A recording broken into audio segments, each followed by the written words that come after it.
a grabar.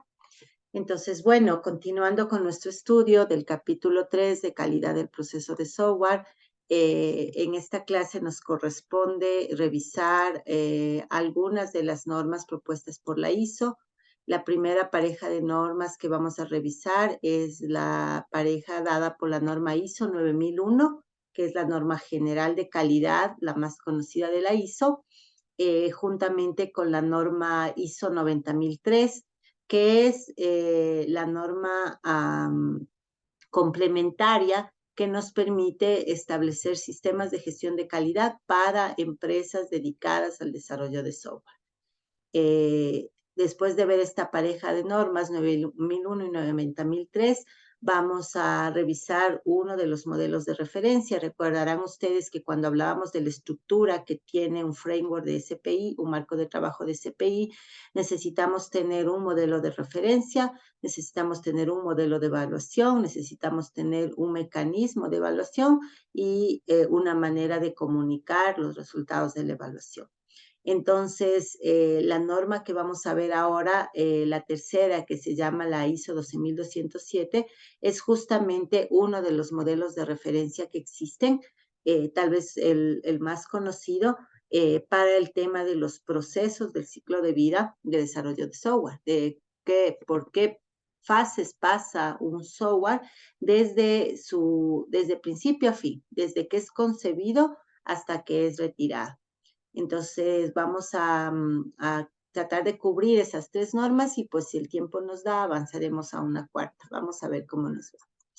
Entonces, como les decía, la primera norma que vamos a ver es mejor dicho, la pareja que vamos a ver en primer lugar es la norma 90003. Aquí tenemos en pantalla una captura de la carátula inicial de la norma. Y en esta norma, la versión última, la que está vigente actualmente, es del año 2018. Y el nombre de la norma es Ingeniería de Software, directrices para la aplicación de la ISO 9001 al software computacional. Es decir, la 90003 lo que hace es complementar la 9001 a través de ofrecer guías o directrices de cómo implementar la 9001 cuando la empresa se dedica a software. Porque la norma 9001 en general lo que hace es determinar cómo establecer sistemas de gestión de calidad en cualquier tipo de organización. Y ya vamos a ver más adelante cómo es la propuesta de ese sistema de gestión de calidad que describe la norma 9001. Entonces, en definitiva, la 90003 lo que hace es dar guías u orientaciones a las empresas para poder aplicar la norma ISO 9001 a adquirir, suministrar, desarrollar, operar o mantener productos de software y servicios asociados. Entonces, la norma puede ser aplicada en un contexto en el que yo voy a comprar software o en un contexto en el que yo soy quien vendo ese software o yo soy el equipo que desarrolla o la empresa que desarrolla ese software, también para cuando el software esté en operación y finalmente cuando lo que se hace es dar mantenimiento al producto de software. Entonces, básicamente se aplica a todos los escenarios posibles en los que puede estar existiendo un producto de software durante su ciclo de vida. Entonces, como esta es una pareja de normas, es importante establecer un comparativo entre las dos para poder diferenciar cuándo nos convendría usar la una y cuándo nos convendría usar la otra, ¿no? Entonces, primero, ambas, tanto la 9001 como su complemento, que es la 90003, utilizan un enfoque de procesos que establece entradas, actividades y salidas y diversas fases, pero al final ese enfoque de procesos tiene dos fundamentos en ambos casos. Por un lado, el ciclo PDCA y por otro lado, el tema de gestión de riesgos.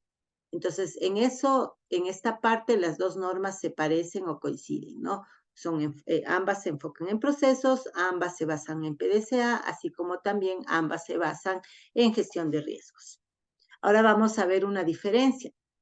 Entre las dos normas, una de ellas otorga certificaciones a la organización y esa es la 9001. Entonces, si lo que le interesa a tu empresa es el certificado, el cartoncito que diga, mi empresa tiene certificación de calidad, tiene que utilizar la 9001, porque la 90003 no ofrece certificados de conformidad organizacional.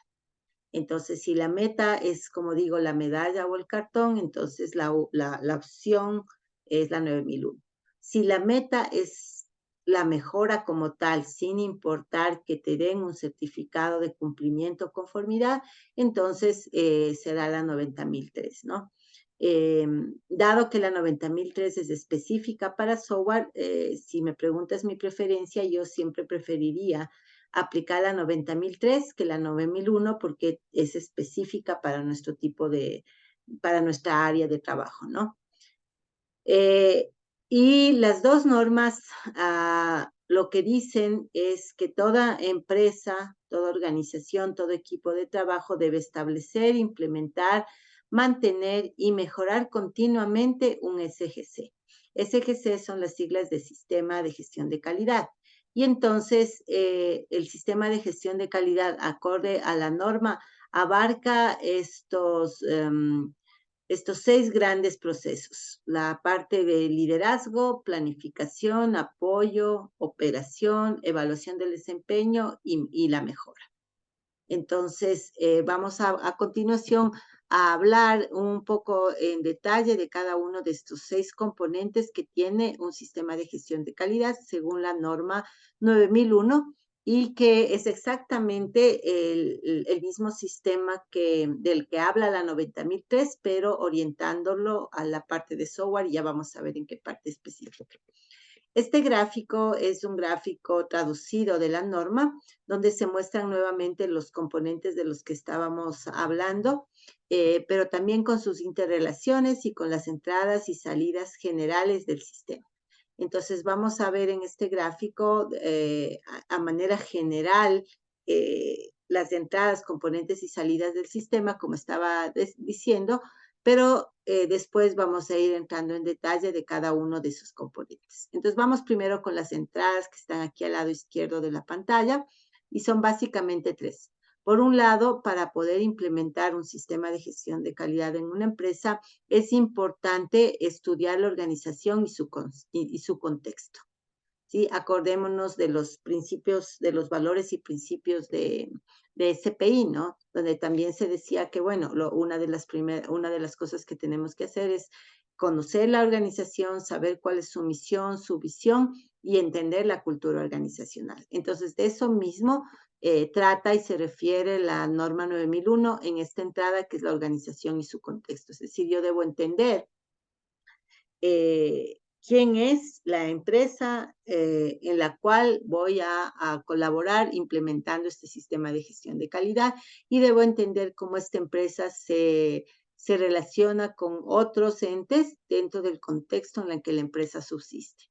Primera entrada. La segunda entrada es todo lo que son los requisitos de los clientes de la organización. Entonces, en términos generales, ¿qué es lo que los clientes de esta organización solicitan o requieren de la empresa? Esa es otra de las entradas importantes. Y la tercera es un poco más amplio, no solamente los clientes, sino también los stakeholders, los interesados, y conocer y poder identificar las necesidades y expectativas de todos estos stakeholders. Entonces, esas son las 3 entradas del sistema. Por ahora lo vamos a pretender como caja negra, es decir, asumir que este círculo azul que representa la periferia del sistema está tapado y no podemos ver lo que funciona o lo que pasa por dentro, y vamos a ver las salidas. Entonces, las salidas son asimismo 3. La primera es el nivel de satisfacción, el nivel percibido de satisfacción del cliente. Entonces, el sistema de gestión de calidad permanentemente está entregando como uno de sus salidas, como uno de sus resultados, el nivel de satisfacción del cliente, que puede ser, por ejemplo, en porcentaje, ¿no? Obviamente, en porcentaje, nuestra meta ideal sería 100% de satisfacción, pero ya en la vida real y en las mediciones puede ser que estemos en 80%, que nuestra meta sea subir 2 puntos al 82%, hacemos una medición y seguimos en 80%, hacemos otro esfuerzo de mejora y ese sí nos produce resultados y subimos al 84%. Entonces, obviamente, el valor de satisfacción del cliente es una medida que va variando en el tiempo y entonces el sistema se encarga constantemente de ir midiendo ese nivel de satisfacción. Ese es el primer resultado. El segundo es el conjunto de resultados generales del sistema de gestión de calidad.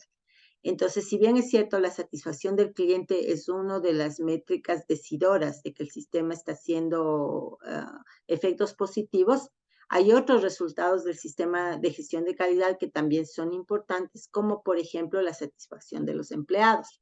Entonces, de nada me sirve que mis clientes todos estén muy contentos si cuando yo mido la satisfacción de los empleados, por decir algo, todos están descontentos. Entonces, yo no puedo decir que soy una organización de calidad si es que la gente que trabaja conmigo no se siente satisfecha con su ambiente laboral, con las condiciones de trabajo, con su sueldo, etcétera, ¿no? Entonces, ese es otro resultado del sistema de gestión de calidad, adicional a la satisfacción del cliente. Otro puede ser el rendimiento, eh, el rendimiento de la fuerza laboral, ¿no? Por ejemplo, en temas de producción, cuántas, si lo vamos a medir, por ejemplo, con líneas de código, cuántas líneas de código en promedio se producen en una semana de trabajo o en un sprint. Puede ser otra manera de proveer resultados dentro del sistema de gestión de calidad. También pueden ser métricas como, por ejemplo, la densidad de defectos, ¿no? ¿Cuál es la tendencia de defectos por igual 1000 líneas de código o por punto funcional que se tiene dentro de esta organización? Entonces, hay una serie de resultados adicionales que se complementan con la satisfacción del cliente para poder medir si el sistema de gestión de calidad está cumpliendo su función. Y finalmente, el tercer punto es los productos y los servicios, ¿no? Entonces, ¿cuáles son los productos y servicios que esta organización que está utilizando este sistema de calidad produce y provee a sus clientes en general? Entonces, dadas esas tres entradas, ahora sí quitamos la cortina del sistema y vemos que estos son los componentes que interactúan para lograr esos resultados, ¿no? En el centro está el liderazgo de las roles dentro de la empresa que tienen el poder de decisión. Los dueños, los accionistas, los gerentes generales, los mandos medios, todos ellos ejercen funciones de liderazgo. Y como ustedes ven, al estar en el centro, ellos interactúan con todos los otros componentes, ¿no? Interactúan con la parte de planificación, con la parte que es tanto el apoyo como la operación que van de conjunto, la evaluación del desempeño y la mejora como tal. Y si ustedes se fijan al momento de interactuar, aquí se forman los 4 cuadrantes de lo que nosotros ya conocemos, que es el PDCA. Entonces, cuando con el apoyo de liderazgo se planifica y lo planificado pasa a ser ejecutado con ciertas actividades de apoyo, entonces esto es operación y apoyo, entonces estamos en el cuadrante de planificar. Luego, mientras se hace la ejecución, que aquí está el hacer, pues también se va determinando las mediciones, ¿no? Esa es la evaluación del desempeño. Esas mediciones me llevan a mí a establecer el análisis o mecanismos de mejora y aquí es donde tendremos el cuadrante de verificar, que es analizar las mediciones obtenidas y en base a eso tomar decisiones que me llevarán al cuadrante de actuar. Entonces, ¿sobre qué voy a actuar? Sobre el siguiente ciclo, ¿no? Sobre la siguiente planificación, porque obviamente no puedo regresarme al pasado para cambiar la planificación con la que empecé, pero sí puedo tomar acción para que en la próxima planificación yo haga ciertos cambios, elimine ciertas cosas, aumente ciertas cosas que considero que son positivas para mejorar la calidad de lo que estoy haciendo. Y esa es básicamente las vueltas que vas a dar. Entonces, el sistema de gestión de calidad de la ISO 9001 no es más que un ciclo PDCA más detallado, en donde se establecen componentes y para cada uno de esos componentes se establecen un ámbito de acción. Entonces, vamos a ir viendo componente por componente. En la parte de liderazgo, el liderazgo es responsable de que la organización trabaje enfocada en el cliente, que se establezcan políticas de calidad dentro de la organización, que estas políticas de calidad no queden en el papel, sino que también sean comunicadas. Y finalmente, el liderazgo es el responsable de definir los roles que van a tener las personas dentro de la organización. Quién va a ser responsable de qué y quiénes van a tener roles de autoridad, es decir, de toma de decisiones y de control dentro de la organización. Entonces, todos estos son temas del componente liderazgo. Si no hay una política de claridad explicitada y comunicada dentro de la organización, no se va a poder establecer con éxito un sistema de gestión de calidad. Entonces, eso como el componente liderazgo. Vamos al componente de planificación. Entonces, aquí lo que nos dice es que en la planificación yo voy a definir aquellas acciones que voy a proponerme ejecutar para poder enfrentar los riesgos o aprovechar las oportunidades. Entonces, los riesgos se entienden que son situaciones que podrían afectarme negativamente si ocurren, y entonces, ¿qué acciones puedo tomar para enfrentar esas posibles situaciones negativas? Y las oportunidades se entiende que son, en cambio, situaciones en las cuales yo puedo sacar algún valor positivo. Me encuentro una oportunidad. Como por ejemplo, cuando estuvimos en pandemia, muchas empresas de tecnología encontraron una oportunidad de crecer a través de ofrecer todo lo que era tecnología de trabajo virtual. Un ejemplo clarísimo de ello es la herramienta que estamos utilizando en este momento, que es el Zoom, ¿no? Entonces, la empresa Zoom, con su producto estrella, que es el Zoom Meeting, plataforma de conferencias sincrónicas virtuales, era una empresa muy chiquitita que ya tenía el producto, pero que de repente, cuando todo el mundo entró en pandemia, vio la oportunidad de crecer, la tomó y la aprovechó. Entonces, de eso se trata el momento de tomar acciones para las oportunidades, así como también para los riesgos. Entonces, para lograr esto, implica, yendo en orden, primero identificar cuáles son esos riesgos u oportunidades. También a los riesgos se les llama riesgos negativos y en vez de llamarle oportunidades, se les llama riesgos positivos. Una vez identificados esos riesgos, sean positivos o negativos, cómo se va a hacer tratamiento de los mismos. En función de eso, establecer objetivos de calidad y aplicar esos objetivos de calidad y, en definitiva, realizar la planificación de cómo se va a hacer los cambios que nos permitan mejorar. Porque recuerden que estamos dentro de un sistema de gestión de calidad para el mejoramiento continuo, ¿no? En definitiva, este componente es el que se dedica a todo lo que es la planificación, pero siempre desde el análisis de riesgos. El siguiente componente es el apoyo, o que también se llama de soporte, ¿no? Entonces, en este componente de apoyo es donde se gestionan todos los recursos que se van a necesitar para poder hacer la operación o ejecución propiamente dicha. Entonces, en el apoyo tenemos como recursos primero las personas, pero también junto con el recurso personas o talento humano está todo lo que tiene que ver con tu infraestructura, ¿no? Y en general el entorno en el cual pueden funcionar los procesos que tengo que realizar, donde puedo hacer seguimiento y medición de los recursos y donde está también la gestión del conocimiento organizacional. Entonces, todo eso se considera recursos. Nuevamente, las personas, la infraestructura, el entorno en general y el conocimiento que tiene la organización, el know-how de cómo hacer, ¿no? Si es una organización, una empresa que desarrolla de software, pues ese saber hacer software, justamente. Ese es un recurso súper importante, que es un recurso intangible, pero que en muchos casos es lo más valioso de una empresa. Luego también son temas de esta parte de soporte, lo que vendría a ser la competencia, el espacio de competencia que uno tiene, el nivel de competitividad, si se quiere, todo lo que es temas de concientización de los empleados para motivarlos y para que ellos hagan las cosas con conocimiento de causa y por voluntad propia.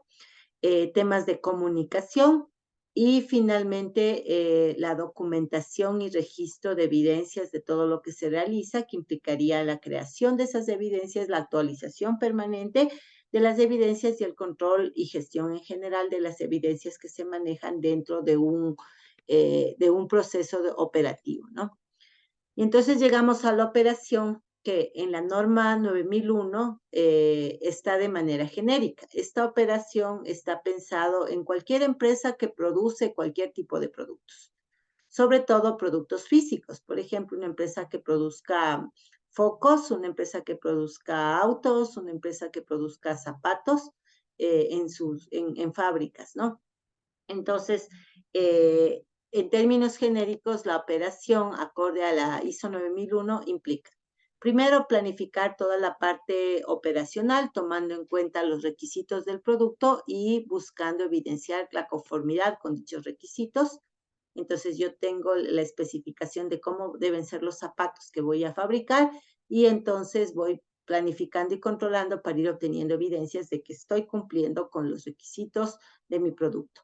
Entonces, por lo tanto, una parte importante de la operación es justamente la parte de gestión de los requisitos, que me implica comunicarme con el cliente, justamente especificar los requisitos como tal, revisar dichos requisitos y hacer los cambios que sean del caso durante todo el proceso de desarrollo u operación.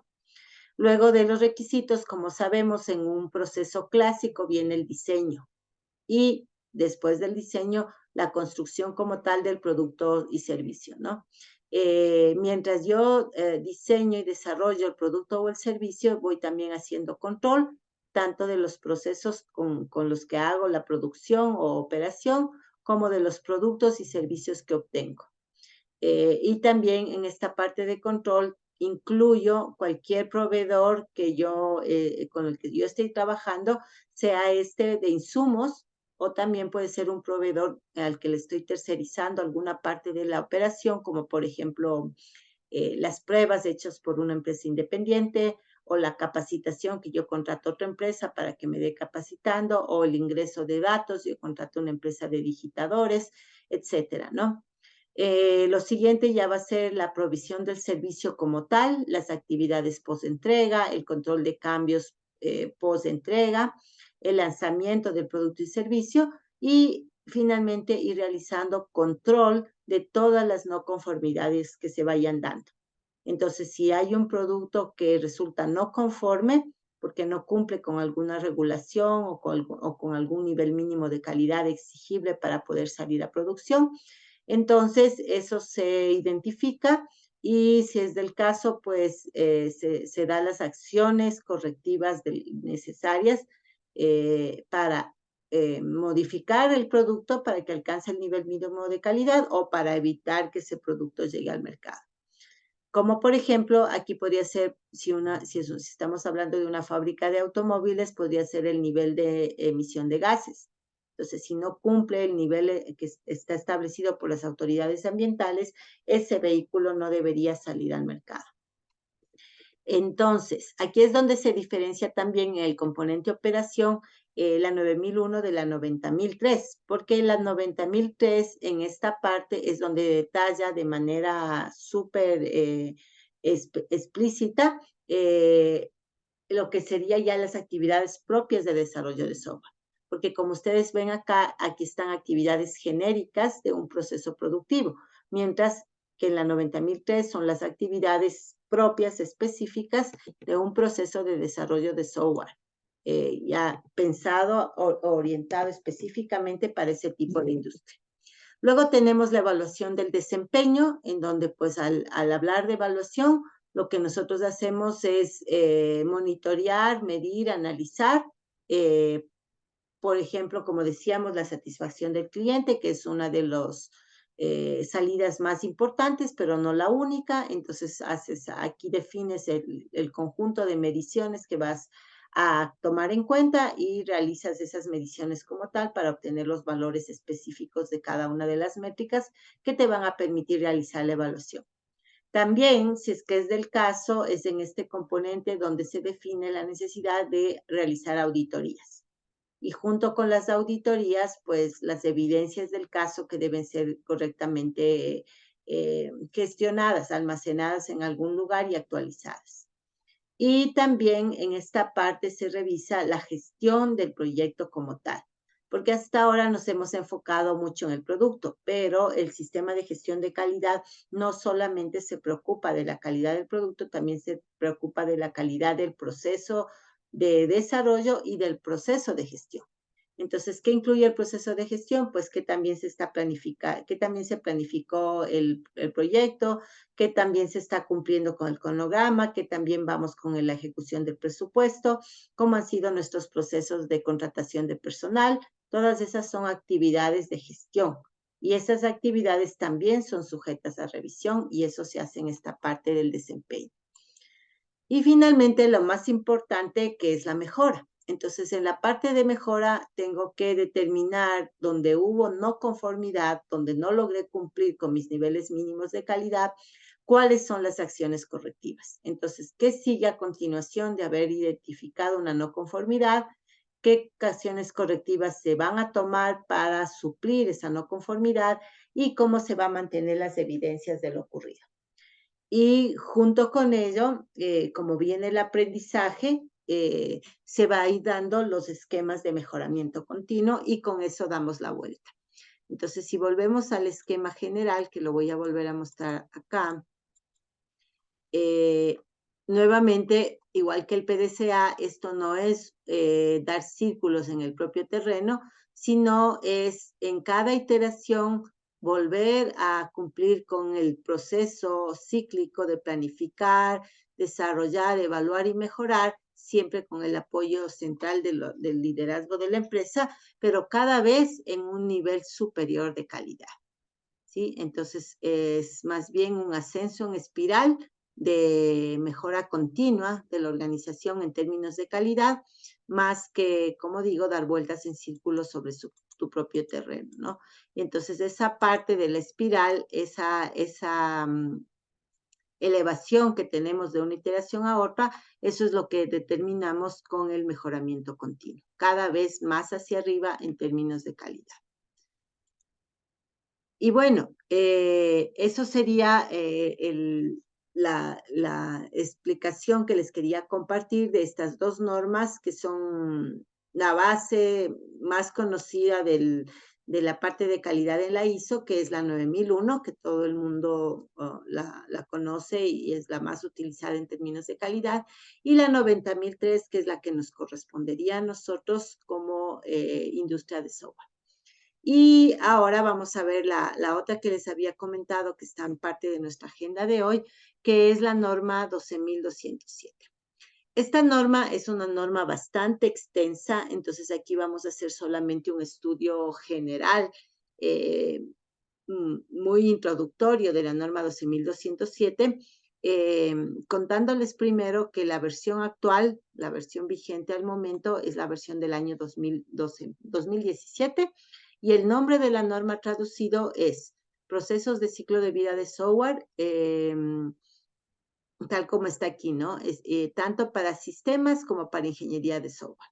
Entonces, se utiliza en ámbitos de la ingeniería de sistemas, en la ingeniería de software, y básicamente lo que hace es describir de manera muy detallada cuáles son los procesos que existen dentro del ciclo de vida de un producto o servicio de software.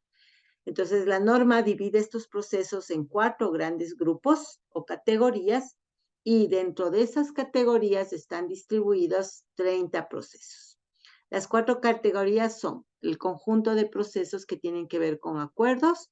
La segunda categoría es todos los procesos que habilitan los proyectos a nivel organizacional. La tercera categoría son aquellos procesos que tienen que ver con la parte de gestión técnica de los proyectos. Y la cuarta y última es, por fin, los procesos técnicos propiamente dichos. Entonces, es en el punto 4 en donde más nosotros nos hemos centrado normalmente cuando hacemos un desarrollo, porque cuando yo hago un desarrollo digo, ¿qué voy a utilizar? Voy a utilizar Scrum y bueno, ¿qué tengo que hacer en la parte técnica? Levantar requerimientos, diseñar arquitectura, escribir código, hacer pruebas, todos esos son procesos técnicos. Pero como ustedes ven, la norma 12.207 me dice sí, el grupo número 4, procesos técnicos, es importante, pero también existen otro tipo de procesos que son igualmente importantes, que son los otros 3 que están acá. Entonces, vamos a ir viendo en el gráfico a continuación, uno por uno, cuáles son los procesos dentro de cada una de estas categorías. Antes de eso, decir cuál es la diferencia o el factor que te permite decidir si utilizar esta norma 12.207 o utilizar otras normas, digamos, similares, como por ejemplo la que nosotros vamos a estudiar casi al final de este curso, que es la norma 29.110. Entonces, en términos generales, la 12.207 nos conviene cuando estamos hablando de una organización o de un proyecto que es grande o al menos mediano. Porque la norma, como ustedes ven, son 30 procesos, es bastante extensa y por lo tanto habrá proyectos o habrá organizaciones que por ser muy pequeñas no puedan realmente tener los recursos para manejar la cantidad de personas, roles, para cumplir con todos estos procesos. Y por otro lado, pueda que no los necesiten a todos. Entonces, la recomendación sería, si el tamaño de la empresa o del proceso es mediano o grande, lo recomendable sería usar 12.207.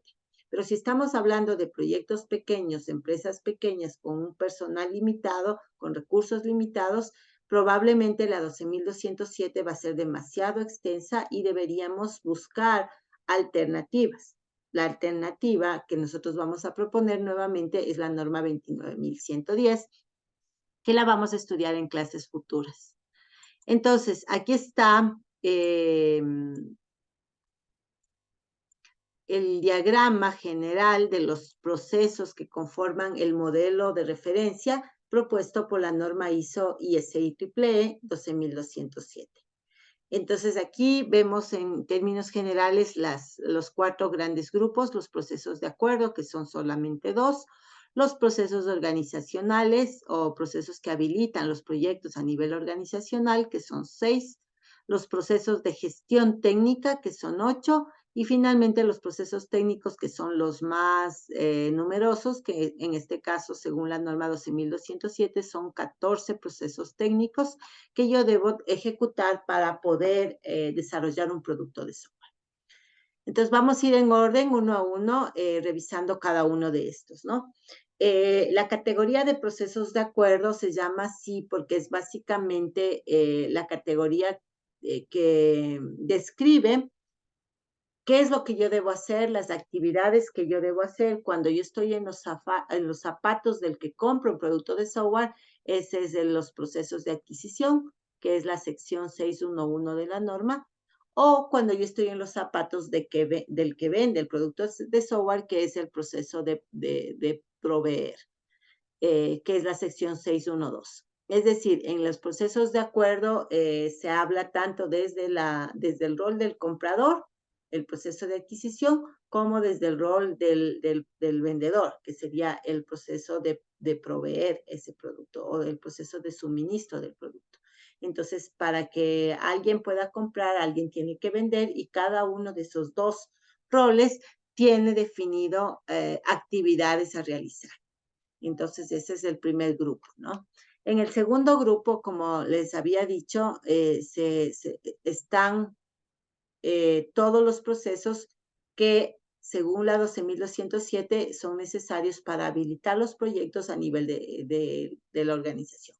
Y estos son el 621, que es el proceso que gestiona el modelo de ciclo de vida que se utiliza en la organización. Al decir gestión del modelo, querría decir el proceso que a mí me permite hacer modificaciones en ese modelo, el proceso que a mí me permite decidir cambiarme de modelo en última instancia, etcétera, ¿no? O sea, cualquier actividad de gestión con respecto al modelo de ciclo de vida que yo quiero utilizar en los proyectos que esta organización va a ejecutar. Lo siguiente es el proceso de gestión de infraestructura, porque en el proceso anterior yo ya tengo un modelo de ciclo de vida, pero ahora para poder en la práctica ejecutar un proyecto yo necesito una infraestructura, que podría ser desde infraestructura física de un edificio, una oficina, o hasta equipamiento, que podría ser el mismo mobiliario, un escritorio, una silla, hasta infraestructura digital, que podría ser la misma, el Internet, y ya dentro de mi equipo de trabajo, pues el sistema operativo, el ambiente de desarrollo, las herramientas de testing, etcétera, ¿no? Entonces, todo eso es parte de la infraestructura que se necesita para que los proyectos puedan ser ejecutados y eso tiene que ser obviamente gestionado. Ese es este proceso 622. El tercero es el proceso que permite gestionar el portafolio de productos y servicios que ofrece esta empresa. Para que una empresa sea sustentable, tenga sustentabilidad dentro del mercado, esta empresa probablemente va a necesitar más de un producto.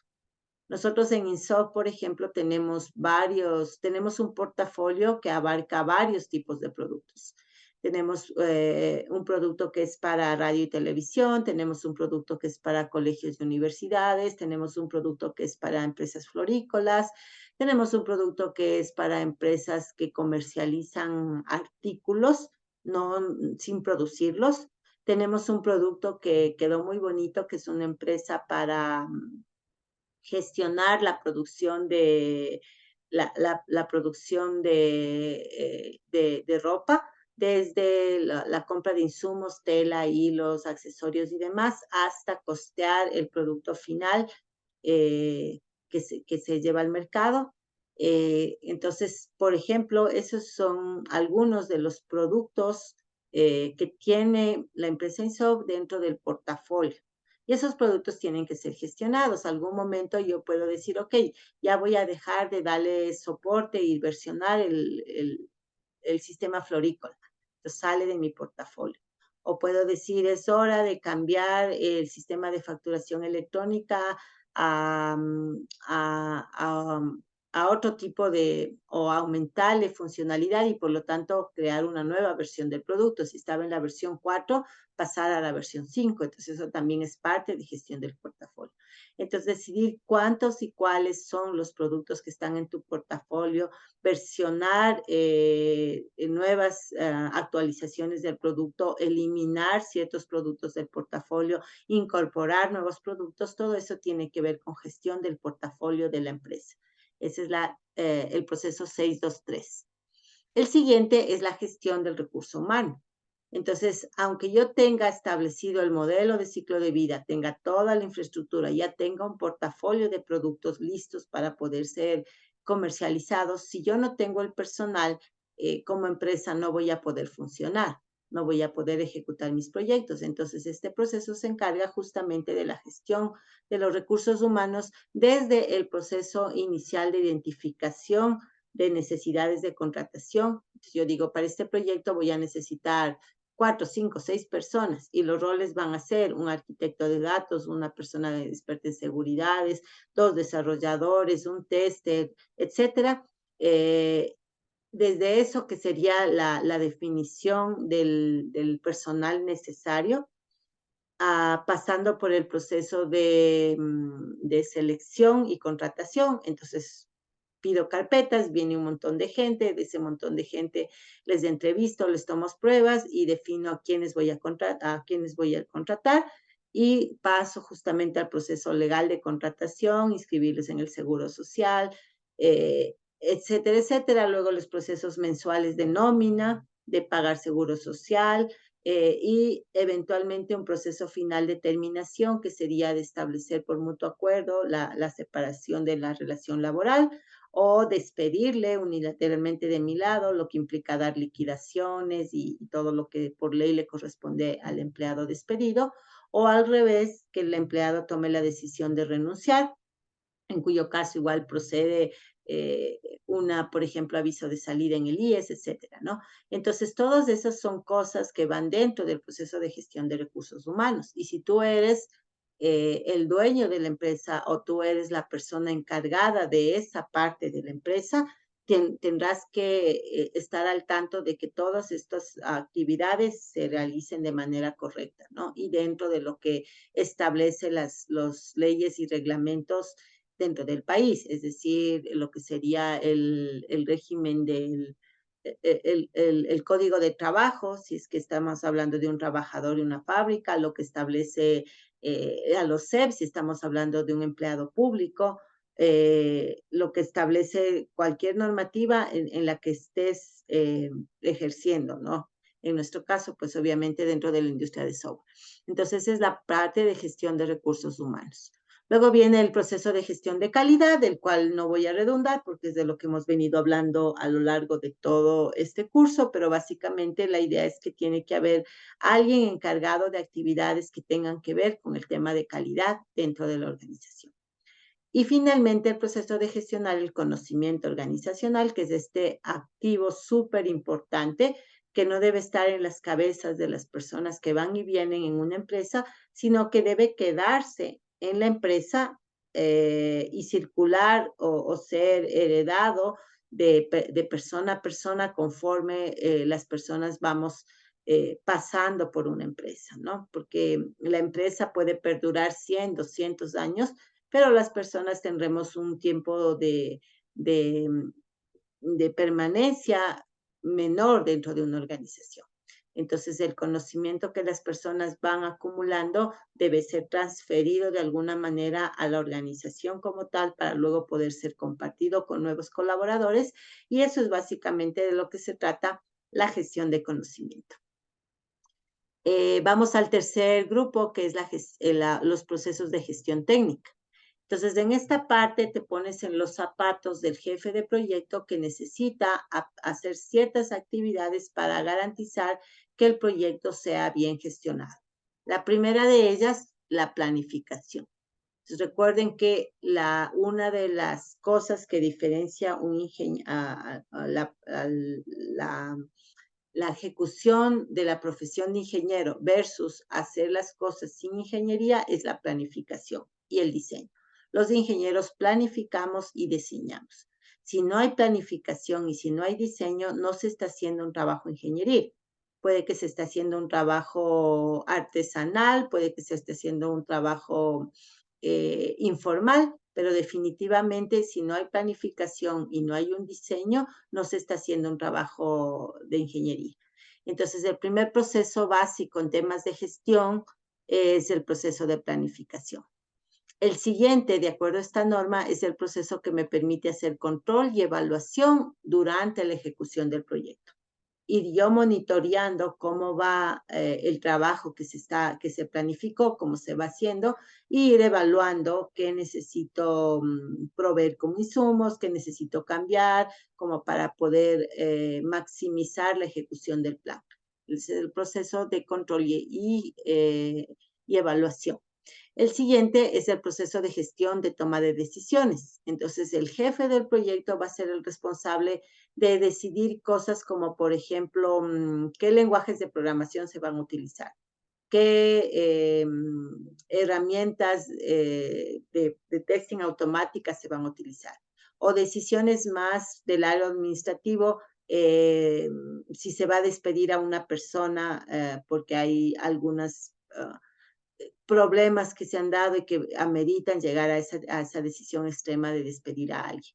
Pues todos esos son temas de gestión de decisiones que tienen que hacerse tomando en cuenta este proceso de la 12.207.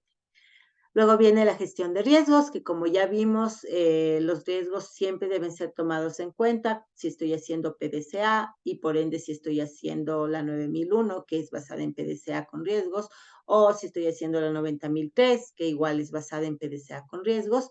Entonces, siempre hay, la gestión de riesgos siempre debe estar presente y esta sección de la norma 634 nos dice cómo hacer gestión de riesgos. Luego viene el proceso de gestión de configuración, que tiene que ver con todo lo que es tener inventariado y versionado todos los componentes del producto de software y luego hacer empaquetamiento de esos componentes para poder hacer un release. Por ejemplo, yo tomo el módulo A, versión 1, el módulo B, versión 2, el manual de usuario, versión 1.5, más otros elementos en distintas versiones y todo eso le llamo el release 1 de mi producto. Entonces, es el hecho de almacenar esos componentes, de ponerles versiones, de luego juntarles en paquetes para poder hacer el lanzamiento. Eh, todo eso tiene que ver con gestión de configuración. Ustedes, de hecho, tienen una materia completa para los temas de gestión de configuración. Luego tenemos el proceso de gestión de información como tal, todo lo que es manejo de documentación, evidencias, mediciones, desde la perspectiva de registrar y tener archivada esa información si es que fuera necesario algún momento por fines de auditoría o por incluso litigios legales o por temas de contratación, proveer esa información. Tenemos el proceso de métricas, que es donde se define cuántas y cuáles métricas se van a utilizar y cómo se deben hacer las mediciones de esas métricas y cómo se deben analizar las métricas, ¿no? Por cierto, ahora que estamos en esta parte, recuerden que sigue corriendo el tiempo para la entrega del informe final del proyecto y en ese camino, en este momento, ustedes ya deberían haber completado la parte de análisis de las métricas que se van a medir. Ya deberían, en lo posible, haberse repartido, distribuido las métricas entre los miembros del equipo, de tal manera que cada uno tenga tiempo suficiente para decidir si la medición va a ser manual, si la medición va a ser con una herramienta, cómo se va a mapear lo que la herramienta provee con lo que se debe dar como entradas para el cálculo que hace la hoja Excel, etcétera, ¿no? Entonces, todas esas cosas son justamente partes del proceso de medición y de métricas en general. Y por último, el último proceso de esta categoría es el proceso de aseguramiento de la calidad. Entonces, como sabemos, en calidad existe, por un lado, el control de calidad y por otro lado, la garantía o aseguramiento de calidad. Control de calidad, lo que ustedes están haciendo en el proyecto, ¿no?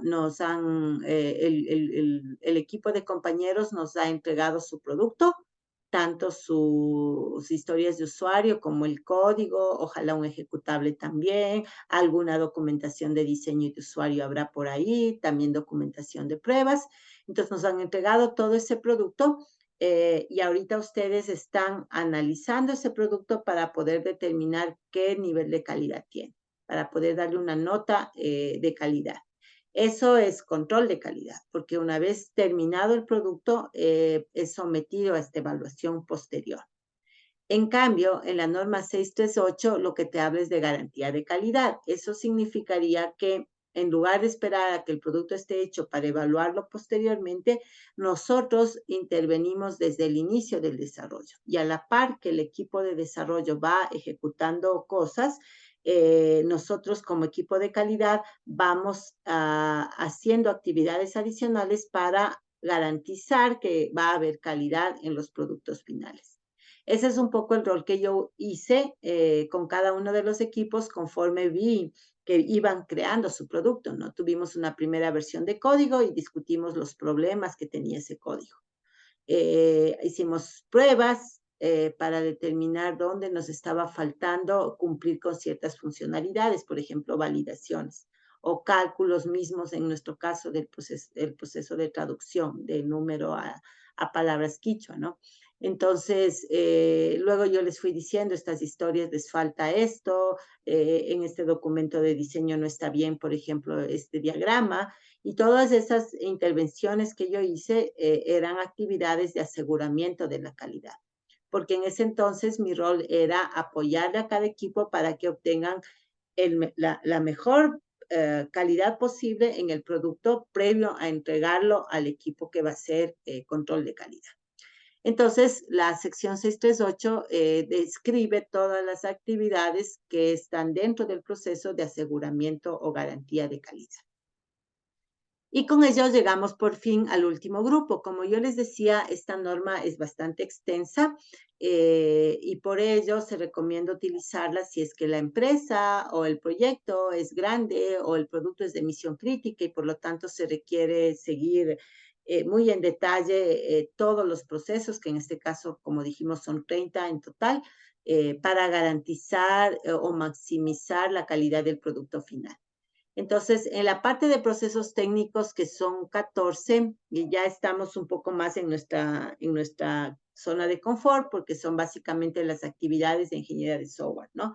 Sin embargo, vamos a ver que el enfoque que da la 12207 sí es un poquito más amplio que el que normalmente nosotros estamos acostumbrados y pensamos en algo típico como cascada.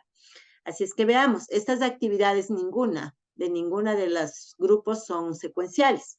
Están obviamente en un cierto orden por lógica de presentación, pero eso no significa que se deban hacer en ese orden ni de manera secuencial.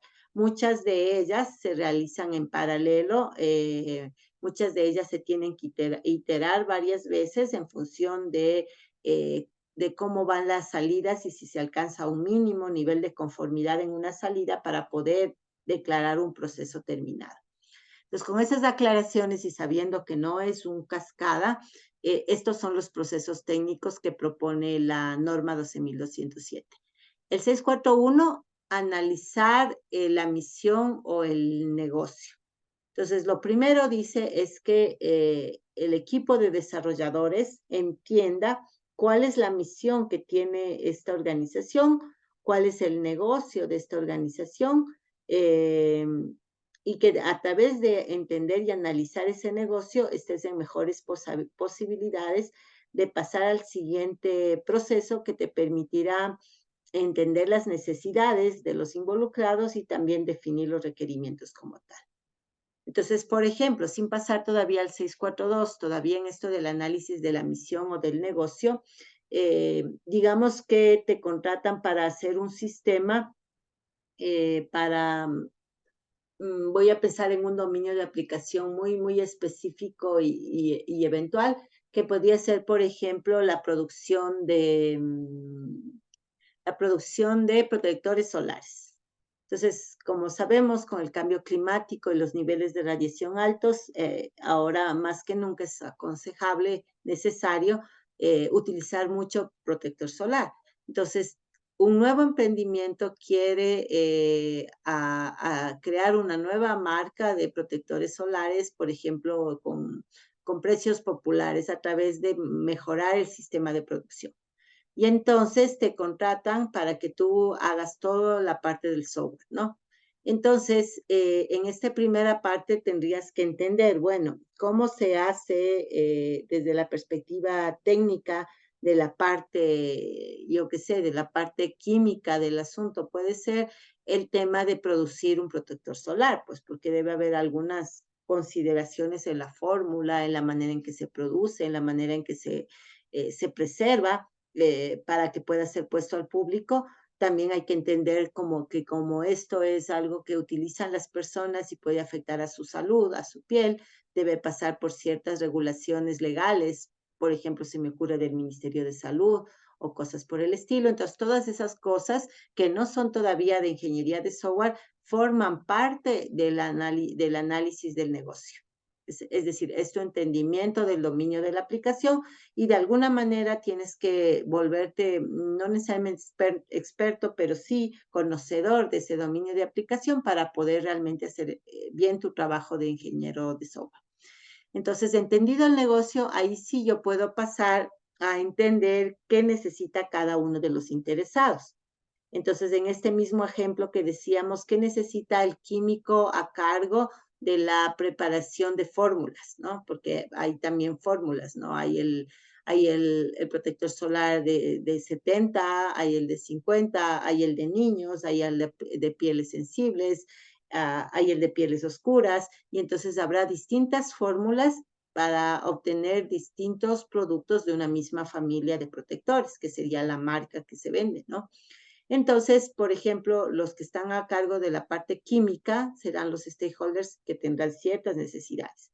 Los que están a cargo del marketing tendrán otras necesidades de cómo promocionar el producto, cómo abrir segmentos de mercado, cómo llegar a los distintos usuarios potenciales, que son los niños, que son los de piel blanca, los de piel oscura, yo qué sé. Entonces, esas serán otro tipo de necesidades y así con cada grupo de stakeholders, ¿no? Entonces, mucho más fácil entender necesidades de stakeholders si primero yo hago este análisis del dominio del negocio, que fue el proceso 641. Y luego, acompañado al ir entendiendo necesidades de los stakeholders, viene ya la definición de los requerimientos generales, de los requisitos generales que va a tener este proyecto de desarrollo, ¿no? Estos requisitos estarán en algún tipo de notación que sea entendible por los stakeholders, como por ejemplo el lenguaje natural. Será un documento donde estén listados, enumerados los requisitos que hayamos logrado definir en función de las necesidades y de la misión o negocio con el que al que vamos a colaborar. Una vez que tengo esta definición de requisitos, paso al siguiente proceso que ya es más técnico, que son los requisitos a nivel de software. Entonces ahí transformo los requisitos en lenguaje natural a algún tipo de lenguaje de modelado de requisitos, como por ejemplo historias de usuario, casos de uso, etcétera, ¿no? Entonces mapeo los requisitos de un lenguaje que entienden los stakeholders hacia un lenguaje que entienden los desarrolladores. Esa es básicamente la idea del proceso 643, que es la definición de requisitos a nivel de software y a nivel de sistemas.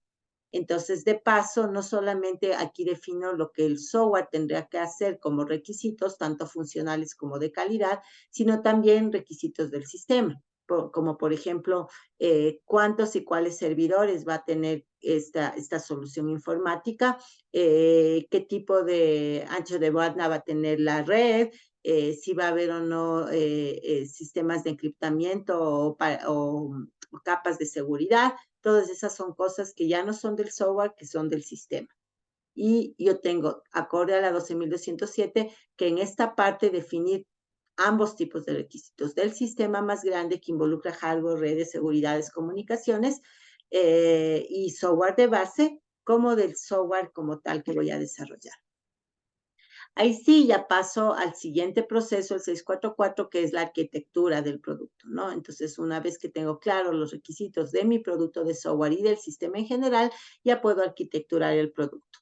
Y en la sección 645, hacer una definición detallada a nivel de diseño. Entonces, con una arquitectura general, los diseñadores de interfaces ya pueden hacer los prototipos de las interfaces, los diseñadores de base de datos ya pueden establecer las tablas, campos, relaciones, etcétera, de la base de datos, y así sucesivamente, ¿no? Entonces, cada uno de los que intervienen en la parte de diseño harán lo que les corresponde siempre dentro de lo que la arquitectura general definida en el proceso anterior establece, ¿no? Y aquí es donde viene una diferenciación importante. Hecho el diseño a nivel detallado, uno pensaría que ya puedo ir directo a codificar, tal como Cascada decía. Sin embargo, en la norma 12.207 te dice no. Ya tengo definido el diseño, entonces ahora hagamos un análisis de todo el sistema. Entonces, la idea es hacer una comprobación de que todos tus elementos de diseño, interfaces, APIs, bases de datos, etcétera, empatan bien dentro del sistema general. Y recuerda que el sistema general implica los servidores, los dispositivos de salida, las redes, las comunicaciones, las seguridades.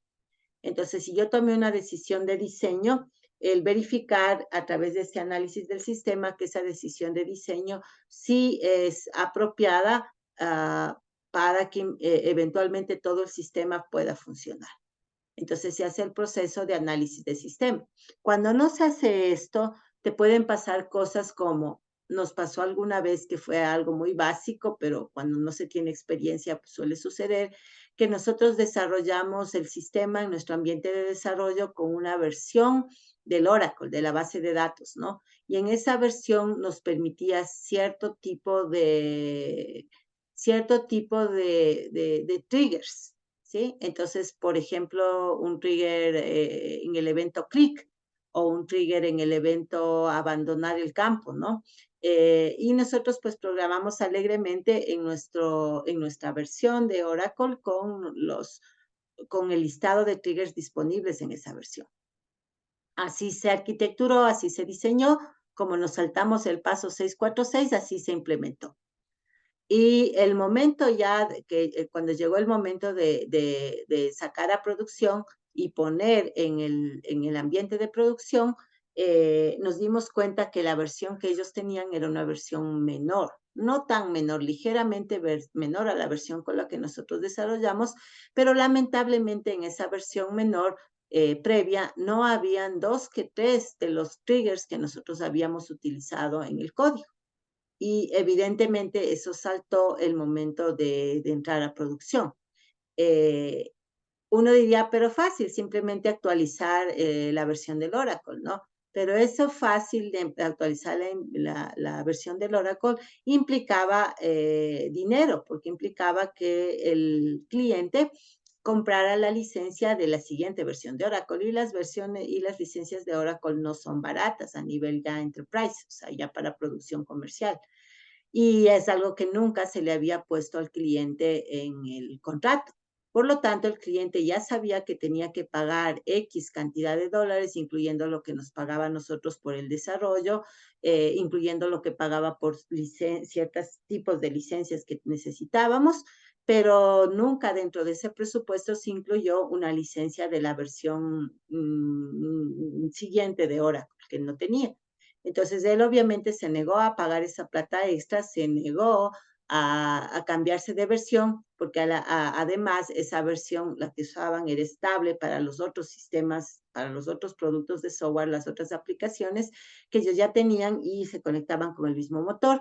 Entonces ellos no querían, también con cierta razón, no querían mover su entorno de producción solamente porque nosotros les pedíamos eso. Y a la final, para resumirles la historia, nos tocó asumir de nuestro tiempo, de nuestro dinero, el hecho de ya nada, pues cambiar el código para rehacer las partes en las cuales no había compatibilidad con los triggers de la versión que usamos como de desarrollo, con la versión que en la realidad se iba a usar en producción.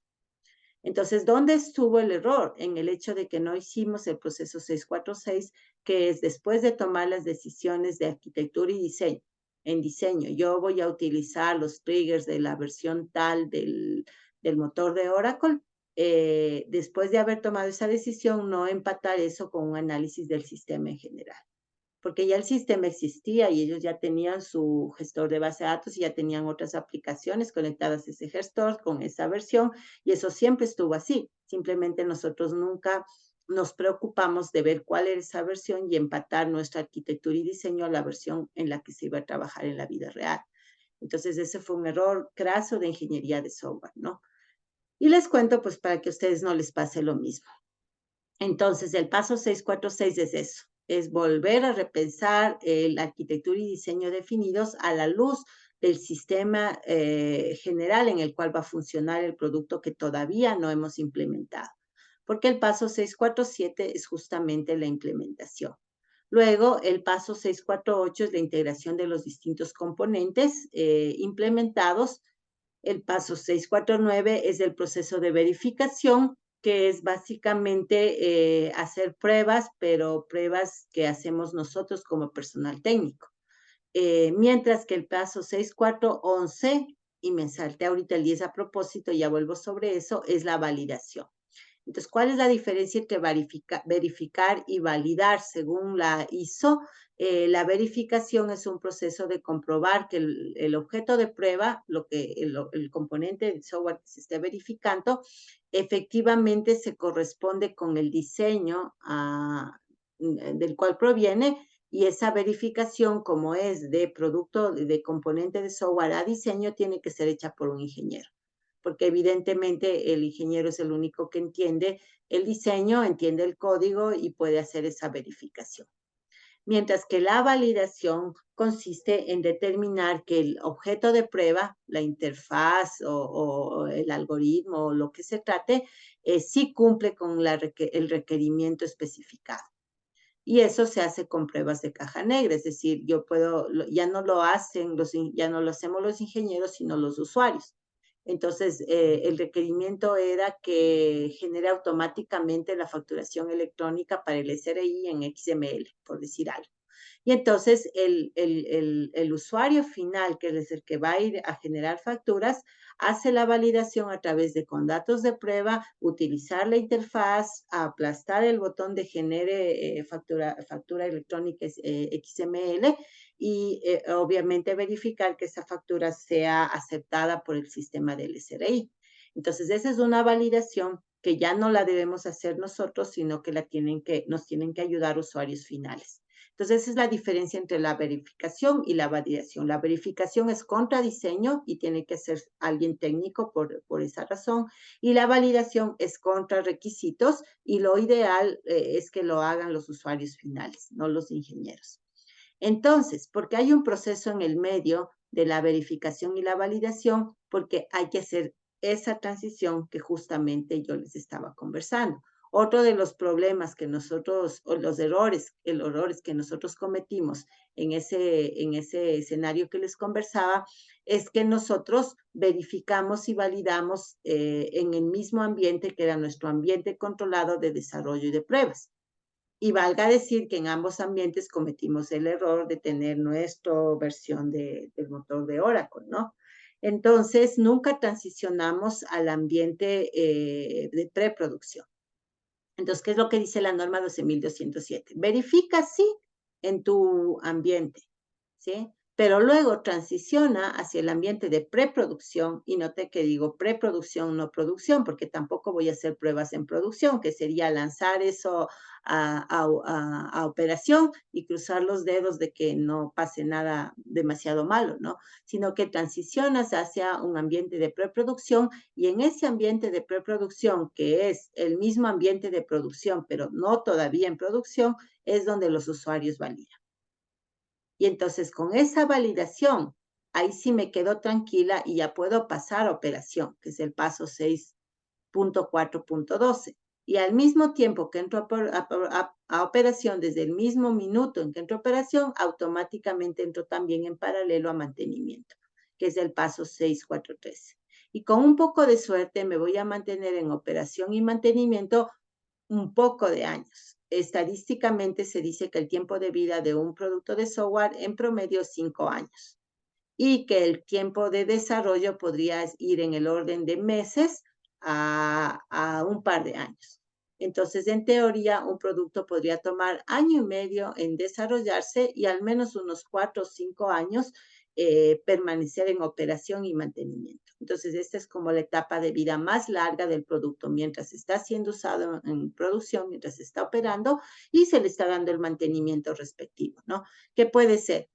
Correctivo, si se encuentra si sale un fallo, se encuentran los defectos y se los elimina, es un mantenimiento correctivo. Preventivo, si justamente se le hace cambios para prevenir que se den fallos a futuro. Puede ser un mantenimiento perfectivo, que es aumentarle funcionalidades o aumentarle cosas de no calidad como seguridades, usabilidad, etcétera. Todos estos son tipos de mantenimiento que están incorporados en este proceso 643. Y llegará un buen día en que ya me pasa el tiempo de vida útil promedio, que es 5 años, entonces tal vez vivirá 6, 7, 8, 10 años. He visto productos de software que han seguido funcionando hasta 20, 25 años y es impresionante. Yo trabajé en Proinco, que fue un banco que desapareció ya hace algún tiempo, pero cuando yo entré a Proinco tenían un ingeniero, una sola persona que todavía mantenía sistemas legacy, que son los sistemas con los que habían iniciado el banco, ¿no? Nosotros ya trabajábamos justamente en tecnología Oracle y incluso ya con Java en algunos de los componentes del producto, pero mi compañero que había nacido, o sea, había empezado a trabajar cuando nació el banco, trabajaba en COBOL y daba mantenimiento a los módulos de COBOL que todavía estaban en producción y que databan de más de 20 años. Entonces, claro, hace rato que esos aplicativos ya se pasaron el tiempo de, de vida promedio, el tiempo de vida útil promedio establecido en la teoría, ¿no? Entonces, sí, en la práctica te puedes ir mucho más tiempo, pero eventualmente, así pasen 20, 25 años, llegará un día en que se tenga que ejecutar el último proceso, que es el 6414, que es el proceso de disposal o retiro. Entonces, llegará un punto en que se tenga que decir, no va más, mantener este producto me sale más caro que comprarme otro nuevo o reemplazarlo por otro nuevo, así es que se lo retira y se hace una migración de los datos, sobre todo del producto que sale, el que estoy retirando, al producto que entra a reemplazarlo.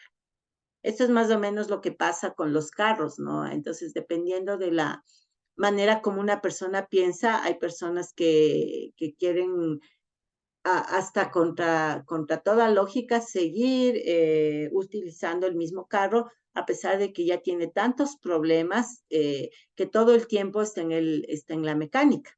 Todo el tiempo tiene que ir a mantenimiento porque ya le falla el sistema eléctrico, ya le fallan los frenos, ya le falla las llantas, ya le falla todo, ¿no? Y cada mantenimiento resulta súper costoso. Y entonces, si la persona se pusiera a hacer cuentas, capaz que lo que está gastando mensualmente en mantenimiento de su carro viejito, que insiste en seguir usándolo, a lo mejor ya lo podría pagar como asimismo como cuotas mensuales del desarrollo de un nuevo producto, de la compra, en este caso, de un nuevo carro. Y en nuestro caso, pues del desarrollo de un nuevo producto de software. Entonces hay que llegar, hay un momento en la vida del producto de software que se llega a ese punto de equilibrio, donde el costo de mantenimiento supera al costo de desarrollo o compra de un nuevo producto y por lo tanto costo-beneficio, lo que va a convenir es retirar el producto antiguo, paso 6414, y desarrollar o comprar un producto nuevo. Y con eso, ahí sí se termina el ciclo de vida que establece la norma 12.207. Esta norma ya no la quiero entrar a conversar ahorita porque es una norma, es otra nueva norma, ya hemos visto 3, entonces creo que es suficiente. Entonces nos vamos a quedar en esta y nada más para cerrar y aprovechando que tenemos unos minutitos extras, voy a preguntarle a alguien por aquí eh, qué es la parte de la norma que le llama más la atención. Jean-Pierre, ya sí, si puedes prender tu micrófono. Primero, hagamos prueba de sonido. ¿Y me escuchan? Sí. Sí, sí te escuchamos. Qué gusto. Segundo, ¿habías escuchado o estudiado antes esta versión de la norma 12.207? Porque hay versiones anteriores que son como más pequeñas. No, es la primera vez en realidad que escucho esto. Ok, Esta vez. bueno. Bueno, Ajá. bien que me dices, voy a entonces a subirles en el aula el texto completo de la 12.207 para que antes que se acabe el semestre se lo puedan descargar y lo tengan en su caja de herramientas de normas, ¿no? Porque las ISO, como sabemos, son normas de pago. Entonces, como tenemos versiones académicas, podemos utilizarlas sin ningún problema. Les voy a subir entonces esa versión 12.207. Entonces, bueno, ya que es la primera vez que alguien te presenta esta norma, ¿qué es lo que más te llama la atención que tal vez no lo habías considerado antes? Bueno, yo creo que en realidad, o sea, todas son necesarias en la parte del desarrollo de software, pero en esencial las que son las del proceso técnico, esas Ujú, creo que son como que fundamental para el desarrollo de software, ya que como igual también el software tiene que tener un ciclo de vida, creo ujú. que se debería cumplir todas estas normas para que pueda, o sea, para que no se quede a la larga obsoleto el software o que se puedan llevar algún inconveniente cuando se trabaje con algún tipo de programa. Eso. Ok, sí, es correcto, ¿no? O sea, recuerden ustedes, porque ya les he comentado antes, que la manera como la ISO trabaja para poder llegar a publicar una norma como la 12.207 o cualquiera de las otras que hemos estudiado o que vamos a estudiar, es un proceso sumamente elaborado, ¿no? Que pasa por el hecho de reunir equipos de todo el mundo. Entonces, en el desarrollo, en el trabajo de desarrollo de una norma, se busca gran cantidad de expertos en la temática, en este caso, expertos en lo que es ciclos de vida de productos de software de muchos países para garantizar que además se tome en cuenta distintos escenarios, ¿no? No solamente países del primer mundo, sino también de países en desarrollo en otros continentes, como en África, como en América del Sur. Entonces, son equipos grandes que tienen decenas de personas que de distintos backgrounds, de distintos países, de distintos tipos de tamaños de empresa, que se juntan para entre todos ellos llegar a la propuesta de un estándar. Y una vez que ese grupo de trabajo propone el estándar, ese estándar pasa a revisión y asimismo es revisado por más personas de la industria, de la academia, de la parte de investigación del cuerpo de conocimiento, para asimismo aportar con cualquier cosa que se vea que se puede mejorar en esa norma. Y entonces ese proceso dura bastantes años hasta poder sacar la primera versión. Y allí en adelante se pide que cada 5 años se revea. Y si es que se considera que no hay necesidad de modificarla, simplemente se dice que la versión actual puede ser vigente otros 5 años, pero si hay necesidad de modificarla, entonces se procede nuevamente a que el grupo de trabajo se active para empezar a proponer actualizaciones de la norma. Entonces, de esta manera se trata de que se vayan actualizando conforme se dan las circunstancias, ¿no? Y conforme también se van dando evoluciones y cambios en la industria de software como tal, en el cuerpo de conocimiento, en las tecnologías, etcétera. Por ejemplo, vamos a ver que en CMMI, que es la norma más importante que vamos a ver en este semestre, cuando hubo lo de la pandemia, ellos tuvieron que hacer un release para incorporar el tema de trabajo remoto que no estaba considerado como una modalidad válida de trabajo dentro de un proyecto de desarrollo de software. O sea, no válida, sino más bien como una modalidad que podía ser 100% virtual. ¿Sí? Entonces, eso es un ejemplo de cómo algo que pasa en general en el entorno tiene que ser pensado a la luz de una norma o de un modelo para que esa norma y ese modelo lo tomen en cuenta. Entonces, sí, como decía Jean-Pierre, estas normas tratan de cubrir todo, ¿no? Y por eso a veces son extensas, porque justamente al tratar de cubrir todos los escenarios, todos los contextos, todas las posibilidades, al ser agnósticos de tecnologías e incluso de modelos de desarrollo, o sea, la 12.207 no te dice tiene que hacerlo con Scrum o tiene que hacerlo con XP o con tal modelo para desarrollo de juegos o lo que sea, sino que te dice, estos son los procesos estos son los procesos genéricos que su modelo de software debería incluir para que el ciclo de vida esté completo. Esa es básicamente la idea. Pero claro, al hacerlo tan detallado se vuelve voluminoso y ya no puede ser hecho por equipos pequeños, donde hay poco personal, donde hay poco presupuesto, donde hay poco tiempo, o por empresas pequeñas que igualmente tienen limitaciones de recursos y por eso es que hay otras normas más light que se pueden aplicar, ¿no? Sin embargo, nosotros como ingenieros de software y sabiendo que a futuro en el ejercicio profesional de ustedes se les puede venir cualquier tipo de proyectos, ¿no? Pequeño, grande, mediano. Entonces es importante que ustedes sepan que existen normas apropiadas para cada tipo de escenario. Y dicho esto, pues como ya se nos acaba el tiempo y no quiero avanzar a otra norma más, 3 es más que suficiente para una sola clase, no vamos a plantear tampoco tareas extras porque me interesa que ustedes sigan trabajando en los proyectos, ¿no? Si se presentaran dudas que ustedes tuvieran en estos días, especialmente hoy que empezamos feriado, en el cálculo de las métricas, de la redacción del informe, etcétera, cada coordinador tiene mi número y yo voy a estar disponible. Este feriado no voy a salir a ningún lado, entonces voy a estar en casa pendiente en el caso de que ustedes necesiten cualquier apoyo, resolver cualquier duda técnica con respecto a los proyectos, pues me escriben con confianza y ahí estaré para contestarles. Dicho eso, voy a tomar una fotito de los asistentes.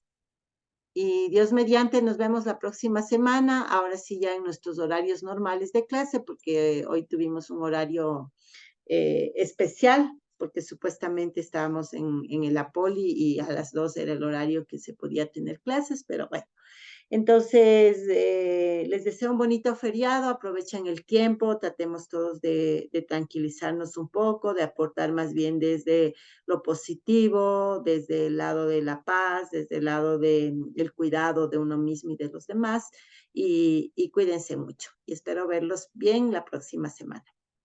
Que estén muy bien todos. Gracias, Inge. Hasta luego. Gracias, Hasta Inge. luego, Inge, gracias. Hasta luego, Chao, profe. hasta luego, que estén muy bien.